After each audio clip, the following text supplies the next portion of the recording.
Hello again, everyone. Wanted to share another process video here. This time, going to share something a little unusual for me, which is because it's a lot less gothic and dark than what I normally do. But it was a very fun project, and I thought you might like to see it and maybe you'd like to try it. So this time I wanted to draw a diamond. And you can see here I cut the paper to a square first, and then I put in some guide marks. And what's kind of cool about drawing this is that the sort of geometric patterns of the diamond itself act as a real nice guide, so you don't really get lost in proportion and those kinds of things. It's pretty easy to stay on track. So what I did is I first drew in some guide marks for the diamond shape itself, and then I started to go around and fill in the shapes. And there are a lot of different little shapes inside of a diamond. I looked at a lot of different references, and I was super surprised at how many sort of different kinds of shapes there are.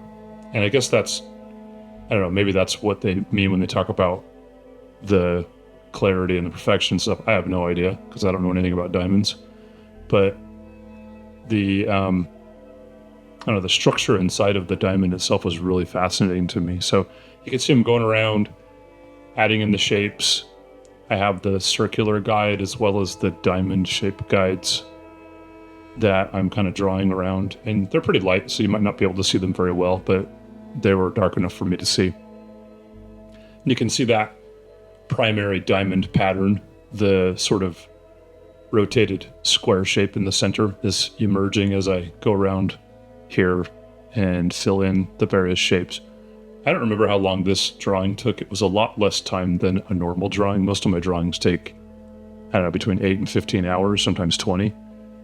But this one, I think this was closer to 5, if I remember right. I didn't really track it.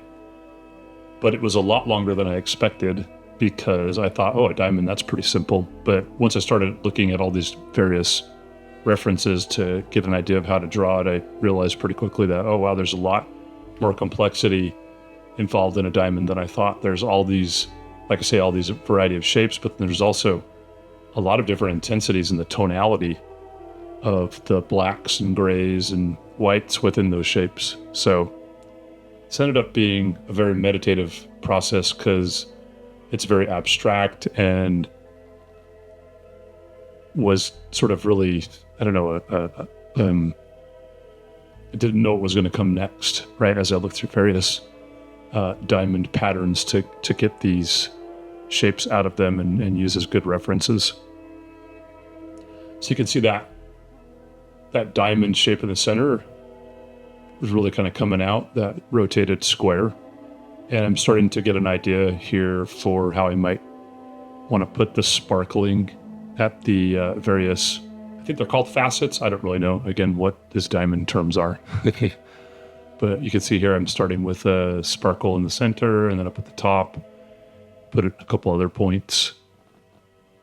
Using my electric eraser here for that, which I usually kind of grind down to a point on my sandpaper first, and then that way I get a nice tip. And then I also went in and made some more kind of marks with white ink. You can see every once in a while I pull up a paper and I'm kind of messing with the shades to kind of get an idea of what I need to do next. Then I wanted to add a message on here. This is for my wife, so I added a kind of a poetic little saying on here, and then I started filling in the edges of it to really make the center image pop. As I go around here, this is a lot more difficult than it looks. I ended up having to go in quite a bit and sharpen things, use a pencil, go in, erase parts where I kind of messed up, and that's not unusual. I mess up a lot while I'm drawing, so this is part of the process. And then usually when I draw something like an image in blackness, I'll kind of do the detail work first, and then I'll go around with a block of charcoal and really fill in a lot more quickly. That approach has changed a lot over time. This is like 1.5 years old, so when I do this now, I often go a little less intensely on laying down these dark tones, and then I use a blending process, usually some kind of makeup brush or something along those lines. So I think I've learned a lot since I looked at this one, but it worked out real nice anyway. Got a real nice dark background. Did a couple details there, and then I go in, clean things up a little bit, pull off the guide here.